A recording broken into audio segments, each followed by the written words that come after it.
ओम शांति।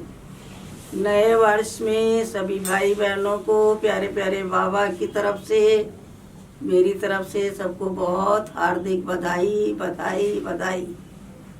जब जनवरी मास आता है तो मीठे बाबा के संग बिताए हुए दिन भी याद आते हैं। वो दिन कितने प्यारे थे जब साकार बाबा हमारे साथ थे और हम साकार बाबा के साथ थे। बाबा के साथ रह करके बहुत कुछ सीखा। बाबा ने छोटी छोटी बातों में बहुत सारी सीख दे दी। तो हमारा पिता भी है, शिक्षक भी है, सतगुरु है। ये तो पहले मुझे नहीं मालूम था, क्योंकि परम धाम में होते हुए इसका अनुभव नहीं होता।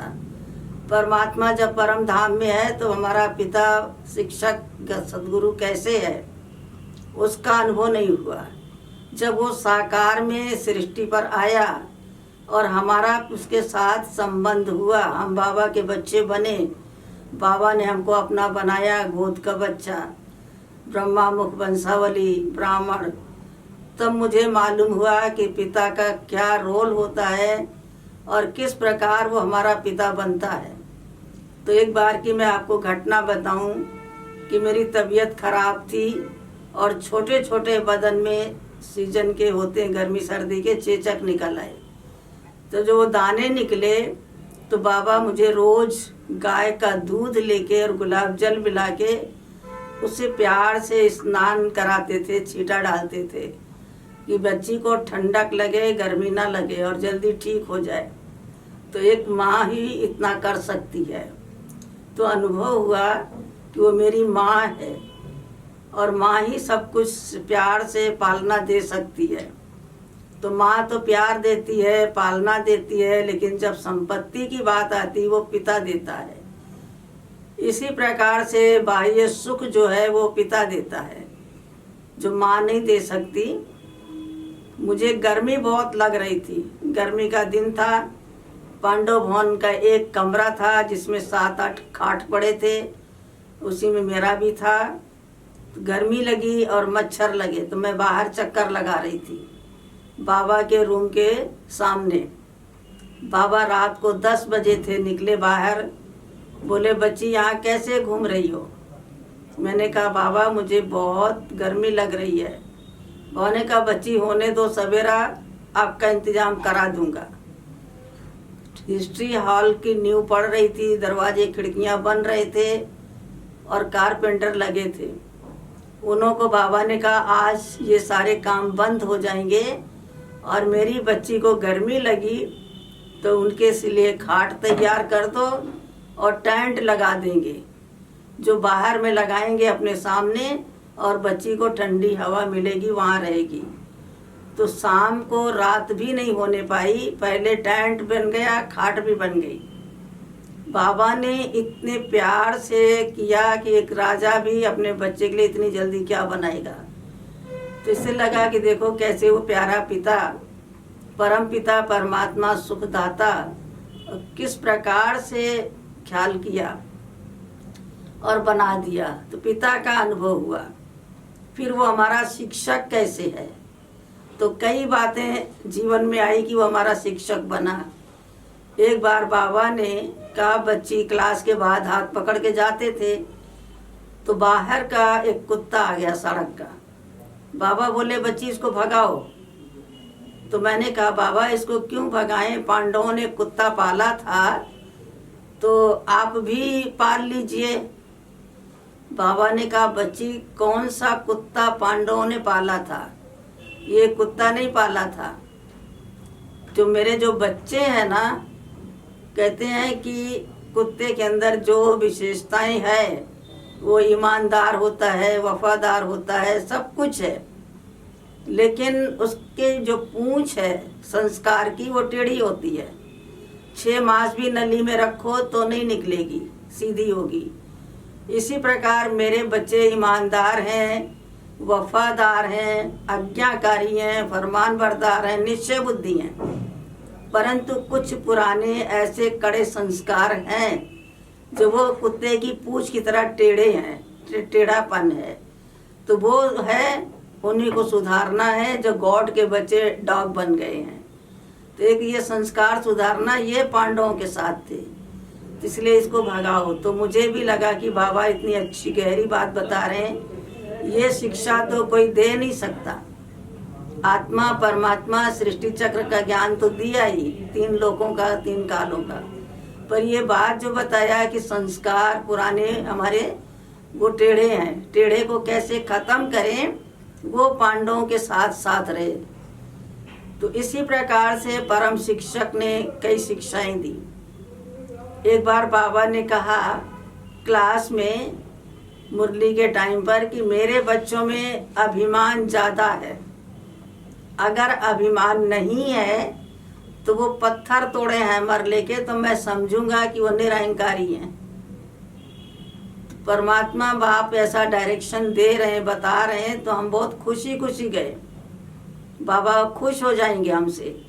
जहाँ पर भीड़ लोग पत्थर तोड़ रहे थे तो हैमर लेके मैंने भी तोड़ना शुरू किया। बाबा पीछे से पहुंच गए। बहुत ऑफिशियल रूप से बाबा बोले, बच्ची क्या कर रही हो, यहाँ क्या काम है तुम्हारा, किस लिए आई हो तुम?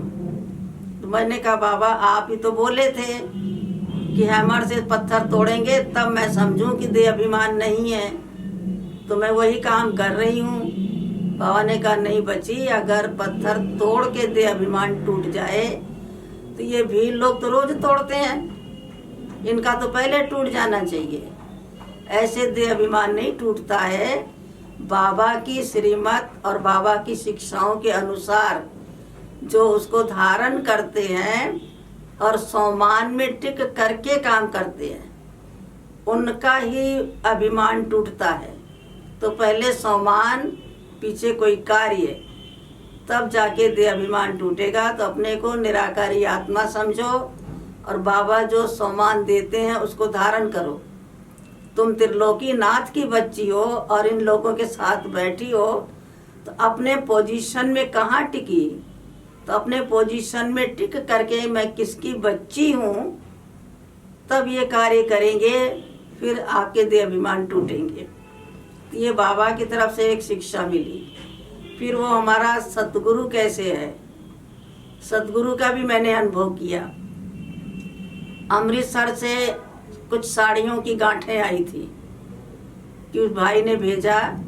तो बाबा उन दिनों में जो बांदेली माताएं हुआ करती थी और छिप छिप के बाबा से मिलने आती थी, तो बाबा उन्हों को सौगात देते थे। अभी कौन सी सौगात दे बाबा, साड़ी देते थे, रंगीन साड़ी, ताकि उनको गिफ्ट भी मिल जाए, बाबा का वरदान भी मिल जाए और उनको पता भी नहीं चलेगा कि कहाँ गई थी तुम, तो बाबा का आशीर्वाद मिल जाए।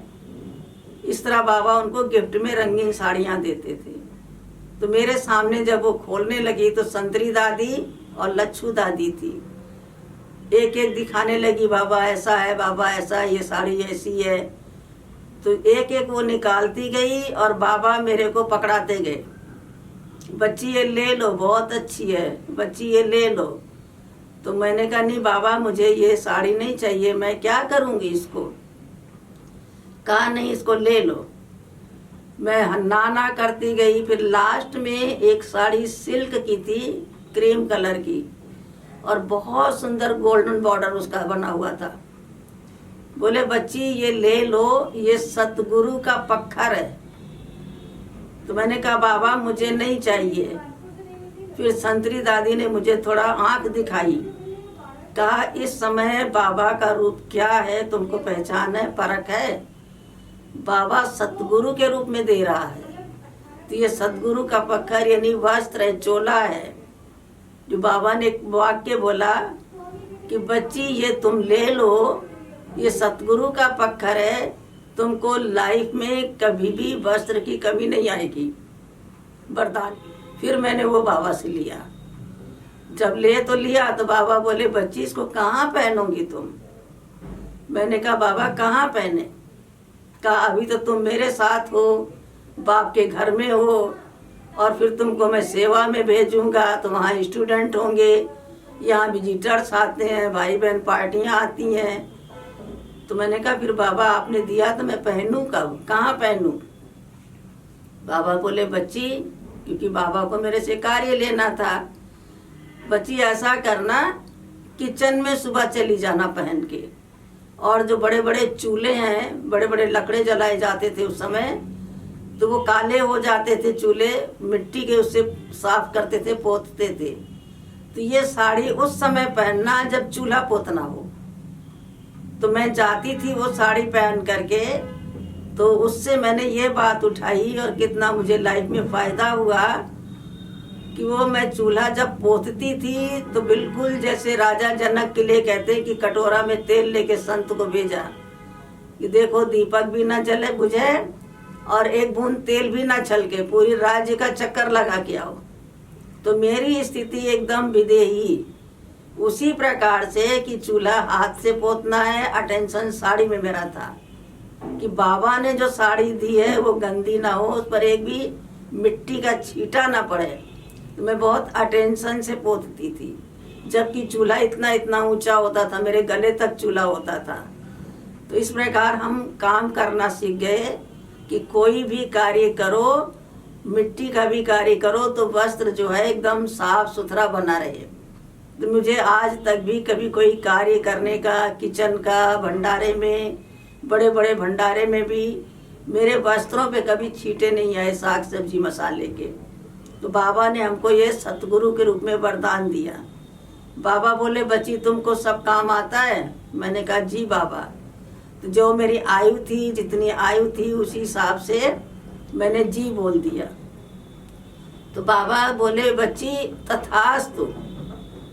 मैं उस समय तो कुछ भी नहीं जानती थी, लेकिन बाबा के आशीर्वाद से, बाबा के महावाक्य से, वरदान से, जो सतगुरु का वरदान मिला, तो मुझे सब कुछ यज्ञ में आ गया। यहाँ से पालना लेते सीखते और मैं सब कार्य करने लगी, चाहे वो फील्ड का कार्य हो, घर का हो, स्टूडेंट्स का हो, कोई प्रोग्राम का हो, सब बाबा ने मुझे एक वरदान में दे दिया। तो पिता, शिक्षक, सतगुरु, फिर वो मेरा सखा कैसे है। बाबा ने बाहर कमरे में, मैं बाबा के सफाई कर रही थी, तो बाबा कुछ खेल पाल किए मेरे साथ, और यहाँ तक कि मेरी चोटी पकड़ के बाबा ने हिलाया जब मैं झुक के झाड़ू लगा रही थी। बोले चल घोड़ी चल। तो ऐसे वो सखा के रूप में, बाल सखा के रूप में खेल पाल करने वाला बाबा। तो सतगुरु का भी रूप देखा, सखा का देखा, माँ का, पिता का, शिक्षक का। तो एक एक मुझे वो फीलिंग आती थी, अनुभूति होती थी कि बाबा तो ये परम धाम का सुख थोड़ी है, ये हमारे संगम युग का है, जब बाबा सृष्टि पर आए हैं। अगर मैं बाबा की बच्ची नहीं बनती, बाबा मुझे अपना नहीं बनाते, तो ये प्यार, ये सीख कहाँ मिलती। फिर एक दिन बाबा बोले बच्ची चलो बगीचे में। एक पॉट लिया और फूल तोड़ो। तो मैं और बाबा दोनों बगीचे में गए, फूल तोड़ तोड़ के रखते गए और निकाल ले चलो आज इसको संदली पे रखेंगे। क्लास के बाद बाबा ने पूछा कि आओ बच्चे आओ जल्दी, आप लोग कौन से फूल बने हो, आ जाओ, जो जो फूल बना हो वो फूल उठा ले वे। तो उसमें गुलाब का भी था, चमेली का भी था, चंपा का भी था, कई प्रकार के, लिली का भी फूल था, कई प्रकार के फूल थे। तो किसी ने अपने आप फूल उठाने की हिम्मत नहीं की। फिर बाबा ने बड़ा अच्छा रहस्य बताया कि देखो गुलाब का फूल कांटों के बीच में रह करके खिलता है और वो रोहे गुलाब कहलाता है। लिली का फूल सुंदर जरूर है लेकिन उसमें खुशबू नहीं है। एक फूल गुलाब है जिसमें सुंदरता और खुशबू दोनों भरी हुई है, और एक लिली का फूल है जिसमें केवल सुंदरता है, खुशबू नहीं है। और एक ये देखो चंपा है, खुशबू बहुत है, इसमें सुंदरता नहीं है, छोटा ही है, ये सुंदर नहीं है। तो हर एक में एक विशेषता है, गुलाब में दोनों विशेषताएं हैं। तो अब बताओ कौन सा फूल बनना है, दो विशेषता वाला या एक विशेषता वाला। और जितने भी संसार में फूल हैं उनमें 3 प्रकार के फूल बहुत जरूरी हैं जो जीवन में धारण करने हैं। एक गुलाब का फूल, दूसरा बाबा ने बताया कमल फूल, वो कीचड़ में रह के, पानी में रह के भी न्यारा और प्यारा है। इस तरह सब कुछ करते, दुनिया में रहते, संगठन में रहते, न्यारा और प्यारा बनना है। तो न्यारा भी बनना है और बाप का प्यारा भी बनना है, कमल फूल समान बनना है। तीसरा फूल बाबा ने बताया सूरजमुखी का फूल है। जो सनफ्लावर होता है उसका मुख सुबह से शाम तक सूरज की तरफ होता है। तो फूलों की भी विशेषता बाबा ने बताया कि अगर बच्चे धारण करना है, बनना है, इन 3 फूलों को कॉपी करो तो जीवन बहुत अच्छी बन जाएगी। आप बन जाएंगे फूल के समान। बाबा आया है कांटों को फूल बनाने, पर मुझे कौन सा फूल बनना है? ये 3 प्रकार के फूल बनने हैं। इसी प्रकार से एक बार बाबा की शिक्षा थी, मैं बाबा के रूम में सफाई कर रही थी, झाड़ू लगाया, एक मक्खी बाबा को तंग कर रही थी। बाबा पत्र लिख रहे थे, बार बार तंग कर रही थी। बाबा ने कहा बच्ची इसको मारो, ये मुझे तंग कर रही है। तो मैंने मक्खी को मारा और मैं उसको एक सुपड़ी में लेके फेंकने के लिए चली। बाबा ने कहा बच्ची इधर आओ, इधर आओ। कहाँ जा रही हो? मैंने कहा बाबा मक्खी मारी है, फेंकने जा रही हूँ। कहा नहीं नहीं, इसको ले आओ, बड़ी सर्विसेबल है, ये बड़े काम की है। मैंने कहा क्या काम की है? मरी मक्खी क्या करेगी? बाबा बोले नहीं, ले आओ ले आओ। तो बाबा एक पत्र लिख रहे थे एक सेंटर की बहन को, तो एक सेंटेंस बाबा ने बढ़ा दिया कि बच्ची तेरी सर्विस वृद्धि को क्यों नहीं पाती है? क्या तू बैठे बैठे मक्खी मारती है? और वो मक्खी को पोस्ट के अंदर भर दिया बाबा ने, पोस्ट कर दिया। तो उससे उन बहन का तो फायदा हुआ, लेकिन मेरा सबसे ज़्यादा फायदा हुआ। मुझे लगा कि अपनी लाइफ में मुझे कभी आलस, अलबेलापन, सुस्ती कुछ भी नहीं लानी है। कहीं ऐसा ना हो कि बाबा मुझे भी मक्खी भेज दे, वो समय आए। तो आज लाइफ तक भी ये बात 1960 की है। जो बाबा ने ये किया उससे मुझे इतनी शिक्षा मिली कि मेरा जीवन ही बदल गया, और अभी भी मुझे कोई आलस, सुस्ती कुछ भी नहीं आती। इसी तरह से बाबा से ये हमारे जीवन में परिवर्तन आया। एक एक घटना छोटी छोटी है। इस तरह मैं और एक कुछ बहनें थी जो बाबा ने टेंट बनवाए थे, खाट बनाई थी, वहाँ बैठ करके रात को दादा विश्वरतन से कराची का अनुभव सुन रहे थे। बाबा निकले, बोले बच्ची खाट ढीली है, इसका निवाड़ का पट्टा सीधा करो और कसो, टाइट करो। तो मेरे मुख से निकला जी बाबा कल कर लेंगे। बाबा बोले बच्ची कल कर लेंगे, कल का तुम्हें मालूम है कुछ? कल का दिन काल का दिन होता है, कभी कल के ऊपर नहीं टालना है। अभी जो करना है अब भी करना है, अभी नहीं तो कभी नहीं। फिर बाबा ने हम सबको नीचे उतारा और अपना हाथ लगाया निवाड़ को टाइट करने के लिए जो ढीला था। फिर हमने और दादा ने मिलकर के खाट को ठीक किया। बाबा खड़े रहे तब तक, जब तक कि खाट सही नहीं हो गई। फिर बाबा बोले बच्ची ठीक है, इसी तरह से जो करना है तुरंत करना है, कभी कल के लिए नहीं छोड़ना। तो वो घड़ी मेरे जीवन में ऐसा परिवर्तन आया कि मुझे कभी भी अपने लाइफ में कल के लिए काम नहीं छोड़ना है। कोई भी काम हो, जो करना वो आज की तारीख में पूरा कर देना है, कल के लिए आज का काम नहीं छोड़ना है। तो इस प्रकार से बाबा की बातें सुन में बहुत परिवर्तन आया।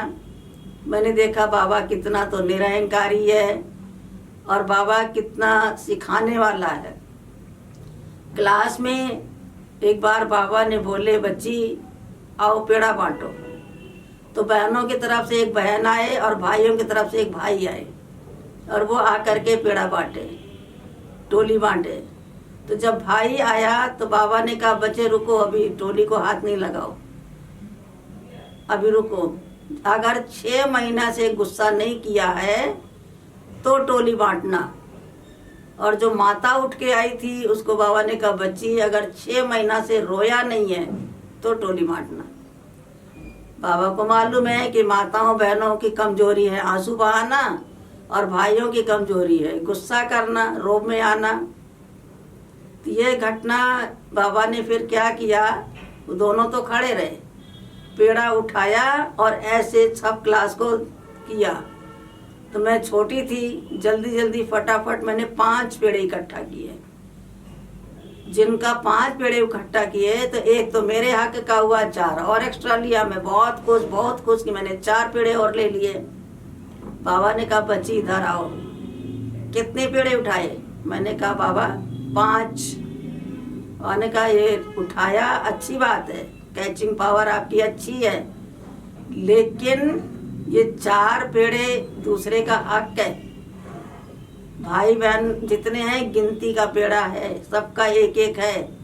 तो एक पेड़ा ले करके और ईमानदारी से भाई बहनों के लिए वो 4 पेड़ा इसी पॉट में रख देने का था। तो जिनको नहीं मिला उनको बाबा देता। तो फिर मैंने 4 पेड़े उस पॉट में रखे। तब से सीखा कि परिवार के अंदर सबका बराबर हक है, कोई का कम नहीं, कोई का ज़्यादा नहीं, किसी का हक नहीं लेना है। जो हमारा हक जितना है बस उतना ही लेना है। तो ये मैंने अपने जीवन में एक लक्ष्य रखा। इस पर हमने बहुत कुछ सीखा। इसी प्रकार से बाबा से बहुत बातें, जैसे निरंकारी इतना बाबा जो मसाला भी कूट रहा है, सब्जी भी काट रहा है, अनाज भी साफ कर रहा है। बाबा कभी किसको कहते नहीं थे कि बच्चे आओ तुम करो। मुरली के बाद बाबा खुद बैठ के सब काम करना शुरू करते थे और सब लोग पहुंच जाते थे। साग और सब्जियां, फल कैसे क्वालिटी अनुसार उसको अलग अलग करना है, क्या ठीक करना है, क्या खराब हो रहा है, क्या रखना है, क्या समाप्त करना है। बाबा ने मुझे एक दिन फल और सब्जी को छांटना सिखाया। कहा देखो बच्ची ऐसे ऐसे कभी देख लो, सीख लो। तो हमको तो आता नहीं था पहले, बाबा ने सिखाया, वो मैंने बाबा से सीखा।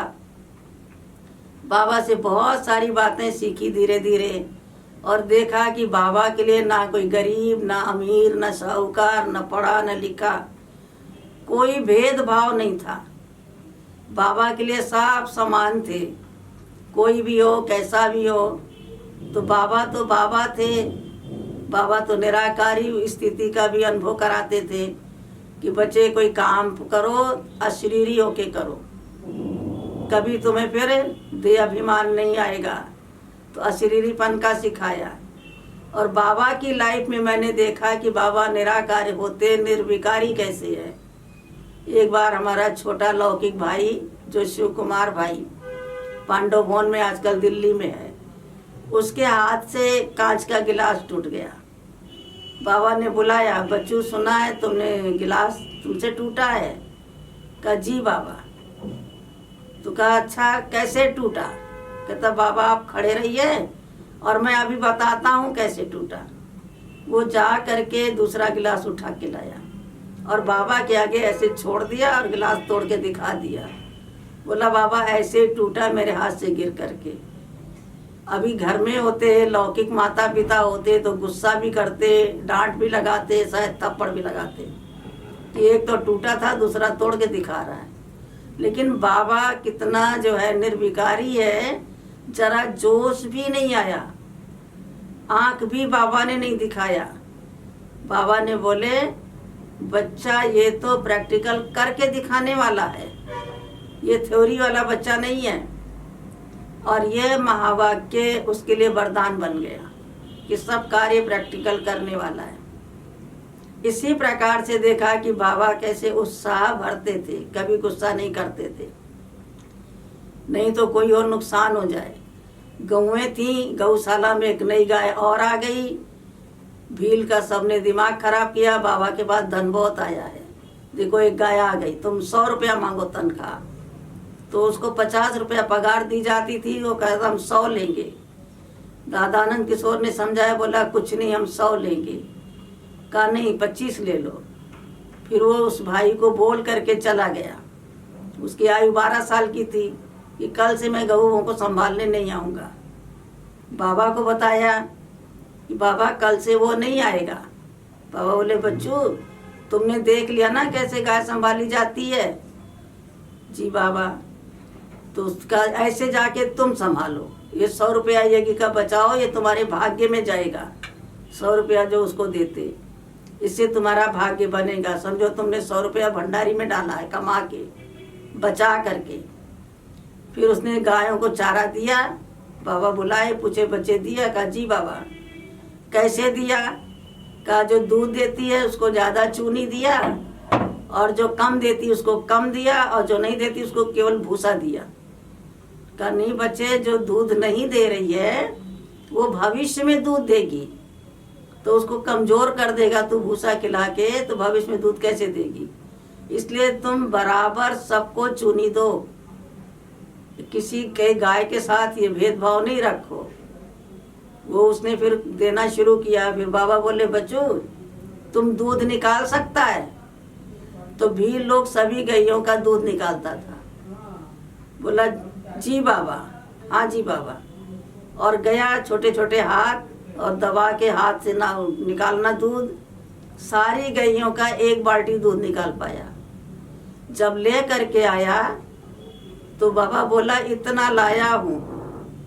बाबा देख के इतना उसके अंदर उमंग भर दिया, इतना अप्रिशिएट किया बाबा ने। अप्रिशिएट करके अरे क्या कमाल है बच्चे की, बच्चा 1 बाल्टी दूध लाया। मम्मा आओ देखो 1 बाल्टी दूध बच्चा लाया है। तो इतना बाबा ने उसके अंदर उमंग भर दिया। ये नहीं कहा कि 4 बाल्टी तो तू गंवा के आया है। दूसरे दिन उसके अंदर इतनी ताकत आ गई, 2 बाल्टी दूध निकाला। और जब लेके खुशी खुशी चला तो पत्थर पड़े थे रास्ते में, ठोकर लगा। आज जैसा सीमेंटेड पांडव नहीं था उस समय। और वो दोनों बाल्टी लेकर के गिर पड़ा। दोनों बाल्टी का दूध चला गया। बाबा के लिए भी नहीं बचा 1 गिलास दूध। तो वो आया बहुत डरा हुआ सा, रोने जैसी शक्ल लेके। बाबा ने कहा क्या हुआ बच्चू, क्या हुआ? कहा बाबा दोनों बाल्टी दूध गिर गया, मैं गिर गया, मेरे साथ दूध भी गिर गया। बाबा इतने उसे अरे तुम इसके लिए अफसोस करता है? यहाँ तो बड़े बड़े जहाज गिर जाते हैं, तुम्हारा तो बाल्टी का दूध गिरा। फिर मम्मा को बुलाया, मम्मा आओ देखो सतयुग में तो दूध की नदियाँ बहेंगी, यहाँ अभी बह रही है। अगर ये गिरता नहीं तो यहाँ दूध की नदी कैसे बहती? वो भी बाबा ने बहुत उसको अप्रिशिएट किया और बहुत उमंग दिया। बाबा ने पूछा बचे गैयों का गोबर क्या करते हो? बोला मैं तो बाहर फेंक देता हूँ बाउंड्री के। कहा नहीं इकट्ठा करो। बाबा गोबर क्या होगा? कहा उसका लड्डू बनेगा और उससे सिगड़ी जलाई जाएगी, तो गोबर फेंको नहीं।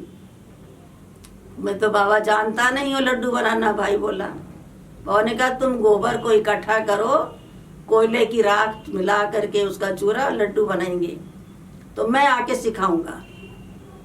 बाबा ने आके गौशाला में गोबर को मिला के मिक्स करके, सोचने की बात है, जो त्रिलोकीनाथ जिसके अंदर प्रवेश है, जो सारी सृष्टि का पिता है, ह्यूमैनिटी का क्रिएटर है, प्रजापिता ब्रह्मा भाग्यशाली रथ भागीरथ है, वो गोबर के और लड्डू बनाना दिखा रहा है। उसको बना बना के हाथ में देते थे और वो दौड़ दौड़ के सुखाने के लिए रख के आता था लाइन से। इतने में ही कोई बाहर का व्यक्ति आया और वो वीआईपी था। उसने पूछा कि बाबा का मुझे दर्शन करना है। पहले वाले भाई ने सहज भाव से कह दिया बाबा तो गौशाला में है, चले जाओ। जब वहाँ वो पहुँचा तो बाबा के चरणों में सिर रख दिया। उसको बाबा नहीं दिखाई दे रहे, उसको जो है ना श्री कृष्ण दिखाई दे रहे हैं। और श्री कृष्ण को देख रहा है कि वो बॉल बॉल के साथ में बॉल खेल रहे हैं। उसने बताया, तब बाबा ने कहा बच्चे ये इसको कहते हैं निरअहंकारी स्थिति। जो बाबा की याद में अशरीरी होके निरअहंकारी रूप होके कार्य करेंगे तो वो कार्य छोटा नहीं होता है, स्थिति के अनुसार ये कार्य छोटा बड़ा होता है। ये हमें सीखने को मिला कि मान शान नाम वाले को अभिमान आता है, और नहीं तो निराकारी बाप है तो निर्विकारी है, निरअहंकारी भी है। तो ये इस प्रकार से बाबा से हम सभी जो सीखे, और उसी को ही जनवरी मास है, तपस्या मास है, अव्यक्ति मास में हम बाबा को सामने रखें बाबा को फॉलो करें कि बाबा कैसे निराकारी स्थिति में रहते थे, निर्विकारी बनना सिखाया, निरंकारी बनना सिखाया, और संकल्पों में दृढ़ता लाएं। तपस्या मास में हम अवश्य भाव समान बनने का एक संकल्प रखें तो बन जाएंगे, और उसका स्वयं अनुभव करेंगे। अनुभव करके दूसरों को भी अनुभव कराने के निमित्त बनेंगे। ओम शांति।